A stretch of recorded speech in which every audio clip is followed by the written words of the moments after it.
Hello everyone, how are you? I am Akrash, your teacher here, and I will teach you different questions and their answers. So I welcome you on classtheta.com.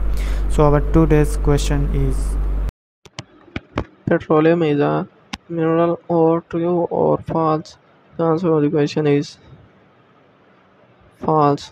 Petroleum is not classified as a mineral. It is a neutral liquid fossil fuel formed from the remains of ancient marine organisms.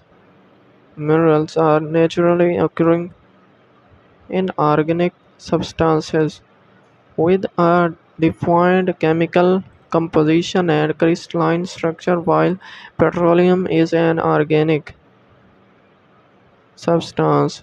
This is the correct answer for the question. If you have any question, just leave your comment. I will be answering you as soon as I can. Thank you very much for watching the video.